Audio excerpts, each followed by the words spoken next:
Você chegou em casa hoje depois de um dia que pareceu mais longo do que deveria. Deixou a bolsa em algum lugar, tirou os sapatos e, quando levantou os olhos, o que você viu foi aquilo tudo: a pilha de roupas em cima da cadeira, a louça que ficou na pia desde ontem à noite, aquela caixa no canto da sala que está esperando um destino há semanas, a mesa de centro tomada por coisas aleatórias que foram se acumulando sem que você percebesse, e de repente veio um peso, aquela sensação específica que não é só cansaço do corpo, não é fome, não é sono, é algo mais difuso, mais espalhado, que parece vir de todos os lados ao mesmo tempo, como se o ambiente ao redor estivesse pressionando, sutilmente, de forma constante, sem parar. Como se cada objeto fora do lugar estivesse pedindo algo de você que você já não tem como dar. Você ficou parado ali por um momento, sem saber direito o que fazer primeiro. A vontade seria arrumar aquilo tudo, mas o corpo não foi, a cabeça não quis. Você pegou o celular, deitou no sofá e horas depois se sentiu mais exausto do que quando entrou, sem ter feito nada, sem entender muito bem por quê. Esse estado tem um nome. Tem uma explicação que vai muito além de preguiça ou falta de força de vontade.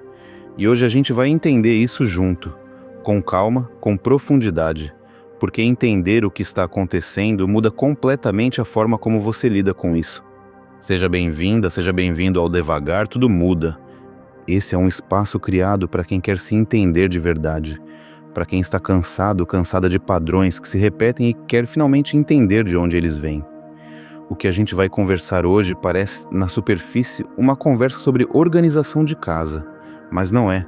É uma conversa sobre o sistema nervoso, sobre padrões emocionais, sobre a forma como o mundo externo e o mundo interno se afetam o tempo todo, de formas que a maioria das pessoas nunca percebeu. É uma conversa sobre ciclos que se fecham sem que você veja, e sobre como abrir esses ciclos por um ponto que parece pequeno, mas que muda muita coisa lá dentro. Fica comigo até o final, porque vai fazer muita coisa fazer sentido. O ser humano evoluiu durante milhões de anos num ambiente onde perceber o que estava ao redor era uma questão de sobrevivência.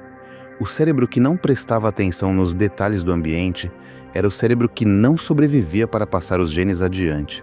Por isso que o nosso sistema nervoso é uma máquina extraordinária de leitura de contexto. Ele está sempre varrendo o espaço, catalogando o que está em ordem, o que está fora do lugar, o que precisa de atenção. E ele faz isso de forma automática, implícita, sem que você decida fazer isso, sem que você sequer perceba que está acontecendo. Enquanto você está pensando no que vai jantar, enquanto você está assistindo aqui a um vídeo no celular, enquanto você está numa conversa com alguém, o seu sistema nervoso está silenciosamente processando o ambiente ao redor, catalogando, registrando, fazendo a sua lista invisível de pendências. Agora imagine o que acontece quando esse ambiente está desorganizado. Cada objeto fora do lugar é registrado pelo sistema nervoso como uma tarefa pendente. A meia no chão pede uma ação. A louça na pia pede uma ação. A pilha de roupa na cadeira pede uma ação. O documento sobre a mesa que você ainda não olhou pede uma ação. A sacola de compras que ainda não foi guardada pede uma ação. O tapete torto pede uma ação. A prateleira que acumulou coisas que não tem lugar definido pede uma ação. O sistema nervoso não distingue entre tarefas grandes e tarefas pequenas na hora de catalogar pendências. Ele registra tudo com a mesma diligência, e cada registro consome um recurso cognitivo real. Os pesquisadores chamam isso de carga cognitiva, a soma de tudo que o seu cérebro está processando num determinado momento. E quando essa carga é muito alta, quando há muita informação sendo processada ao mesmo tempo, o cérebro começa a funcionar de forma menos eficiente. A capacidade de foco diminui. A tomada de decisão fica mais lenta. A memória de trabalho começa a falhar. E algo muito importante, a carga cognitiva alta drena energia. Energia real, metabólica. O cérebro consome uma quantidade enorme de glicose em relação ao seu tamanho, e quando ele precisa processar mais, ele consome mais. Isso significa que você literalmente gasta energia fisiológica habitando um ambiente desorganizado, mesmo que você não esteja se movimentando, mesmo que você não esteja fazendo nenhuma tarefa cognitiva explícita. É por isso que você chega em casa, fica no sofá a tarde inteira, não faz nada de específico, e mesmo assim se sente esgotado no final do dia. O seu cérebro nunca parou de trabalhar. Ele estava processando o ambiente o tempo inteiro, trabalhando em silêncio sem descanso, gastando o recurso que você precisaria para se sentir descansado. Pesquisadores da Universidade de Princeton conduziram uma série de experimentos onde mediram a atividade cerebral de participantes enquanto eles trabalhavam em ambientes organizados e desorganizados. O resultado foi consistente. Em ambientes desorganizados, o córtex visual trabalha em ritmo significativamente mais alto, porque o cérebro precisa filtrar constantemente o que é relevante do que não é. E esse esforço de filtragem vai consumindo os recursos cognitivos disponíveis ao longo do tempo. Além disso, os pesquisadores mediram os níveis de cortisol, que é o hormônio associado ao estresse, nos participantes durante o experimento. E os resultados foram claros. Ambientes desorganizados elevam os níveis de cortisol de forma mensurável. E cortisol cronicamente elevado não é uma questão de desconforto passageiro. É uma questão de saúde real. Cortisol alto de forma sustentada interfere com a qualidade do sono, mesmo quando você consegue dormir as horas necessárias. Ele afeta a memória de longo prazo, impacta o humor, tornando a pessoa mais reativa, mais irritável, com um limiar de tolerância mais baixo. Afeta o sistema imunológico ao longo do tempo e cria um estado de hipervigilância silenciosa, onde o sistema nervoso fica num patamar de alerta levemente elevado o tempo todo, mesmo em situações que deveriam ser de descanso. Tudo isso a partir do ambiente onde você vive. Tudo isso acontecendo sem que você perceba, sem que você decida, sem que você peça. Não é frescura, não é exagero. É o seu sistema nervoso respondendo ao ambiente da única forma que sabe, com atenção constante, com alerta silencioso, com processamento ininterrupto. E agora vem algo ainda mais importante, algo que muda completamente a forma como você entende esse padrão. A relação entre ambiente e estado interno não funciona em uma única direção. Não é só o ambiente que afeta o estado interno. O estado interno também afeta o ambiente. E é quando esses dois lados se encontram que o ciclo se fecha. Quando uma pessoa está num período emocionalmente pesado, sobrecarregada no trabalho, passando por uma fase difícil num relacionamento, lutando com ansiedade, com depressão, com luto, com qualquer forma de esgotamento, uma das primeiras coisas que desaparece é a energia para manter o ambiente em ordem. Isso é uma resposta normal do organismo, não é falha de caráter. Quando os recursos internos estão comprometidos, quando a energia disponível está baixa, o organismo faz uma hierarquia inconsciente de sobrevivência. O que parece mais urgente, mais imediato, mais necessário para continuar funcionando, recebe os recursos que ainda existem. E lavar a louça, dobrar a roupa, organizar a gaveta, tudo isso vai descendo nessa hierarquia até sair completamente do alcance por um tempo. O problema é o que acontece depois.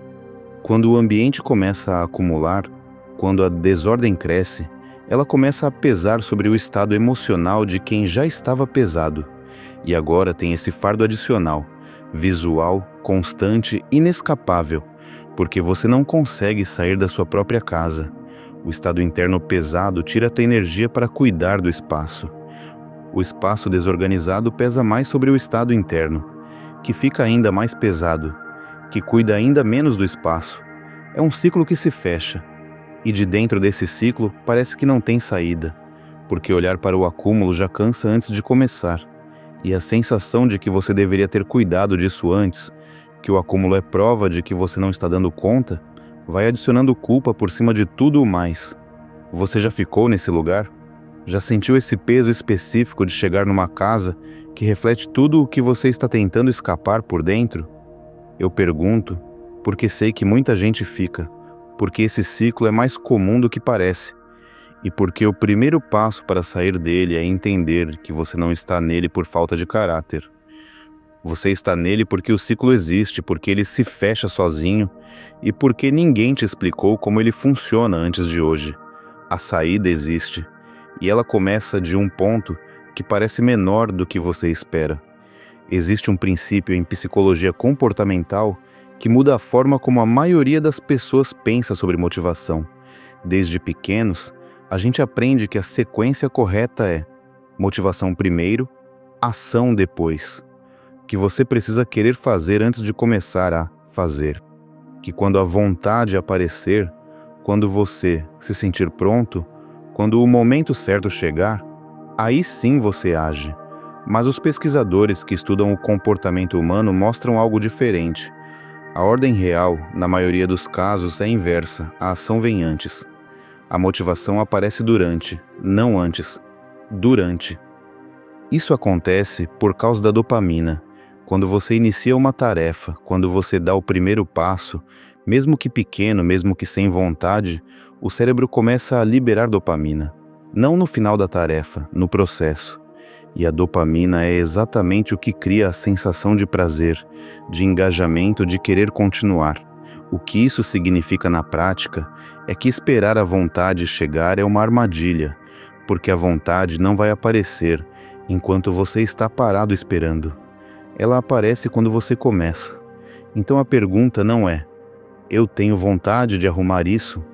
A pergunta certa é: qual é o lugar mais pequeno que eu posso começar a cuidar agora?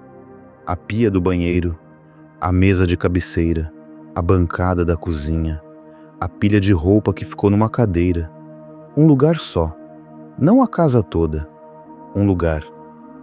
E você cuida daquele lugar com presença, sem pressa, sem olhar para o resto.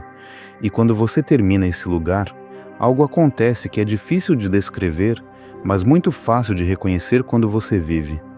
Os ombros baixam, a respiração fica mais funda. Você olha para aquele cantinho limpo e o sistema nervoso recebe uma mensagem diferente. Aqui está em ordem. Aqui está sob controle. Aqui eu consegui. Essa sensação não é pouca coisa. Ela é neurológica, é real, e ela é o ponto de entrada para inverter o ciclo. Porque quando o sistema nervoso recebe a mensagem de que algo está sob controle, a carga cognitiva diminui um pouco, o cortisol abaixa um pouco, a sensação de peso diminui um pouco, e esse pouco é suficiente para liberar a energia que vai te levar ao próximo lugar pequeno. Não amanhã, não na próxima semana, no próximo lugar pequeno. É assim que o ciclo muda, não com uma grande transformação, com ações pequenas, repetidas com constância, ancoradas na compreensão do que está acontecendo por dentro. Tem outro aspecto dessa conversa que eu considero fundamental e que quase nunca é mencionado quando se fala em organização: o impacto que o ambiente tem sobre o que você pensa sobre si mesmo. A sua casa não é um pano de fundo da sua vida. Ela é parte ativa da narrativa que você conta todos os dias sobre quem você é. Quando você entra no seu espaço todos os dias e o que você vê é desordem, acúmulo, coisas pela metade, você recebe uma mensagem constante. A mensagem é: eu não consigo. Eu sempre deixo para depois. Eu não tenho controle nem sobre o espaço onde vivo. Essas mensagens parecem insignificantes, mas elas se acumulam. Elas se tornam uma voz interna, uma crença sobre quem você é, e crenças moldam comportamentos. Você começa a agir de acordo com quem você acredita ser. E se você acredita que é alguém que não dá conta, que sempre deixa tudo para depois, que não tem controle, você vai agir de forma consistente com essa crença. Por outro lado, quando você entra no seu espaço e o que você encontra é organização, cuidado, a sensação de que alguém tomou conta daquilo e essa pessoa é você, a mensagem é completamente diferente. A mensagem é: eu sou alguém que cuida das coisas. Eu sou alguém que tem controle. Eu sou alguém que merece um espaço assim. E essa mensagem, repetida todos os dias, vai construindo algo muito mais sólido do que organização doméstica. Vai construindo autoestima, autoconfiança, a crença de que você é capaz de cuidar das coisas, inclusive de si mesmo. Uma pesquisa publicada no Journal of Personality and Social Psychology acompanhou participantes e pediu que eles descrevessem o espaço onde viviam usando adjetivos livres. Os participantes que usaram palavras associadas a caos, inacabamento e falta de controle apresentaram índices significativamente maiores de fadiga crônica e sintomas depressivos do que aqueles que usaram palavras associadas a acolhimento, restauração e ordem. Não é coincidência. E essa relação não é unidirecional. Não são apenas as pessoas deprimidas que descrevem a casa como caótica. A forma como a pessoa experiencia o espaço onde vive ativamente contribui para o seu estado emocional. A casa que você habita, habita você de volta. Isso tem um desdobramento importante. Quando você cuida do espaço onde vive, mesmo que em pequenos gestos, mesmo que de forma imperfeita, você não está apenas limpando uma superfície. Você está mandando uma mensagem para si mesmo, concreta, tangível, visível. Essa mensagem diz: eu me importo comigo. O meu bem-estar importa. Eu mereço um lugar que me faça bem. E essa mensagem, ao contrário das mensagens abstratas que você repete mentalmente e logo esquece, tem peso, tem evidência.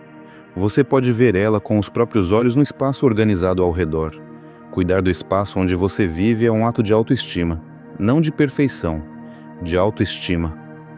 Eu quero falar agora sobre algo que eu acho que é subestimado demais, o que acontece na mente durante o ato físico de limpar. A maioria das pessoas pensa em limpeza como uma tarefa que precisa ser concluída para que algum resultado apareça. A louça limpa, a casa arrumada, o chão varrido. Mas existe algo acontecendo durante o processo que vale tanto quanto o resultado, algo que muito poucas pessoas consideram. Os neuropsicólogos descrevem um estado mental chamado de modo difuso de processamento. Ele é o oposto do modo focado, onde você concentra toda a atenção num problema específico, analisa dados, toma decisões. O modo difuso é aquele onde os pensamentos fluem sem direção forçada, onde as conexões aparecem de forma espontânea, onde a mente descansa de si mesma. E esse modo difuso é ativado principalmente durante tarefas físicas repetitivas e de baixa demanda cognitiva. Lavar louça é exatamente esse tipo de tarefa. Varrer o chão, dobrar roupas, limpar superfícies. Essas tarefas pedem movimento, pedem presença física, mas não pedem que a mente consciente trabalhe intensamente, e isso cria uma janela. Quando o corpo está ocupado com esse tipo de tarefa, a mente entra num estado diferente. Os pensamentos que ficavam circulando em loop, aquela ruminação repetitiva que não deixa a cabeça descansar, ela começa a se dissolver. Não porque você a forçou a parar, mas porque a atenção foi gentilmente ancorada no processo físico. É muito próximo da meditação, não a meditação formal, de sentar em silêncio e tentar não pensar em nada, mas uma meditação ativa, onde o corpo está em movimento e a mente, ao invés de ruminação, encontra uma espécie de fluir. É por isso que tantas pessoas reportam resolver problemas, ter insights, ver situações com mais clareza enquanto estão fazendo essas tarefas. O processamento difuso está acontecendo. A mente, liberada da tentativa forçada de resolver, às vezes vê de forma mais clara exatamente o que precisava ver. Quando você lava a louça com presença, sem celular na outra mão, sem conteúdo no ouvido, só você e a tarefa, você não está apenas lavando louça. Você está dando ao seu sistema nervoso um momento de integração, de reorganização interna, de pausa real. E o resultado não é apenas a louça limpa, é uma mente levemente mais calma, levemente mais clara do que estava antes.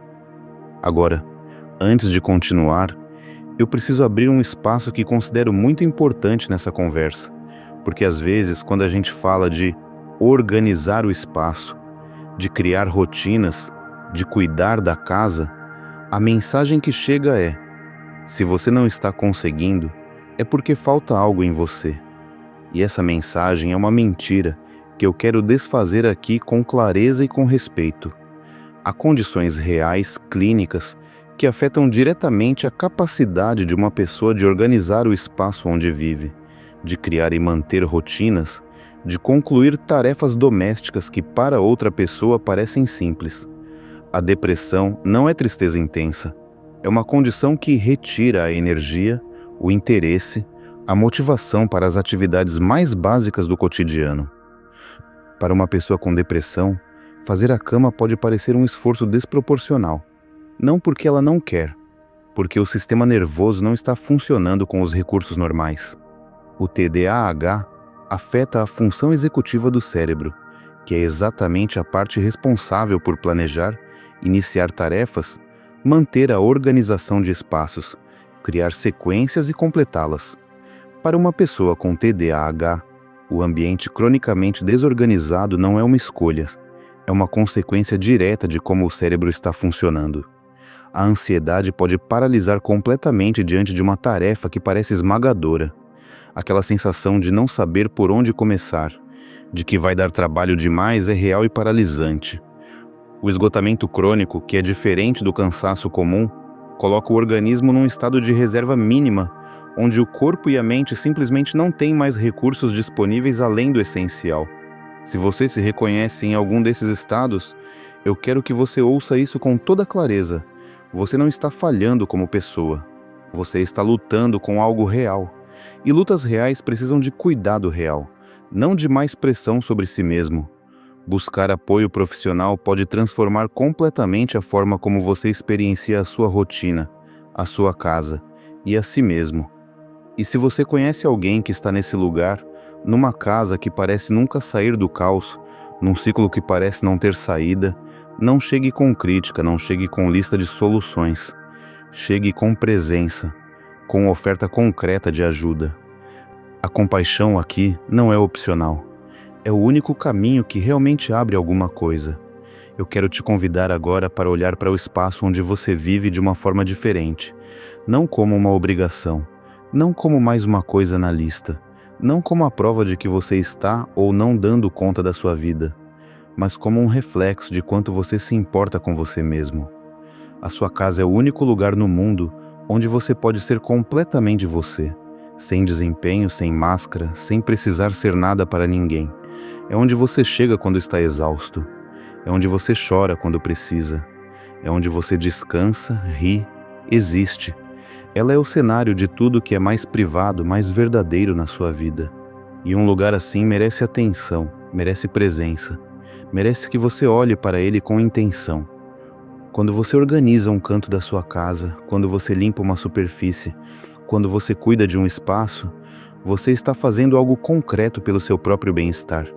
Você está construindo um ambiente que vai te cuidar de volta, que vai te acolher quando você entrar, que vai dizer para o seu sistema nervoso: aqui está bem, aqui está em ordem, aqui você pode descansar. Não precisa ser perfeito, não precisa ser um apartamento de revista, precisa ser um espaço onde você se sente bem, onde a sua mente pode pousar, onde o peso visível ao redor não está constantemente pedindo atenção. Uma prateleira organizada com calma, uma bancada limpa, uma cama feita de manhã, um cantinho que você olha e sente que cuidou. Esses gestos pequenos, repetidos com constância, constroem um ambiente que cuida de você. E quando você cuida do espaço onde vive, você está mandando uma mensagem para si mesmo. A mensagem é: eu valho esse cuidado, o meu bem-estar importa, eu mereço um lugar que me faça bem. Essa mensagem, vista todos os dias, sentida todos os dias, vai construindo algo por dentro. Vai construindo a crença de que você é alguém que cuida das coisas, que é capaz, que tem controle. E essa crença vai se espalhando para outras áreas da vida, de formas que você não espera, no tempo que precisa para se consolidar. A casa não é só onde você está, é parte de quem você acredita que é, e quando você cuida dela, você está praticando, de forma concreta e visível, respeito por si mesmo. Não um respeito que fica só nos pensamentos, um respeito que você pode ver, que você pode sentir com os próprios olhos e com o próprio corpo. Antes de finalizar, eu quero te fazer uma pergunta que eu gostaria muito que você respondesse nos comentários. Qual é o cômodo da sua casa que mais te pesa quando está em desordem? Aquele que você entra e sente aquele aperto específico, aquele fardo que não tem nome, mas que você conhece muito bem? Me conta aqui. É o quarto? É a cozinha? É a sala? É o banheiro? Pode ser mais de um, pode ser a casa toda. Eu leio cada comentário e quero saber de você. E me conta também, você já sentiu aquela sensação específica depois de organizar um espaço que estava acumulado? Aquele alívio que chega quando você olha para um lugar limpo e sente os ombros baixarem? Esse momento é exatamente o que estávamos conversando hoje. Se algo do que foi falado aqui chegou em você, se você reconheceu algum padrão, algum ciclo, alguma coisa que fez clique, eu te convido a conhecer o método. Devagar, tudo muda. É um caminho de desenvolvimento emocional criado para quem quer trabalhar exatamente isso: a raiz dos padrões que se repetem, o que está por baixo dos ciclos emocionais que não saem, e a construção de uma base interna mais sólida, mais estável, mais sua. O link está na descrição desse vídeo. Comece a sua transformação agora mesmo. E se esse vídeo tocou em algo, compartilha com alguém que você sente que também precisaria ouvir isso. Se inscreve no canal e ativa o sininho para continuar essa jornada e ficar por dentro dos próximos conteúdos. Aqui toda semana tem conteúdo criado com o mesmo cuidado, a mesma profundidade e a mesma honestidade. Deixa o seu like se esse vídeo teve valor para você. E eu te vejo no próximo vídeo. Devagar, tudo muda.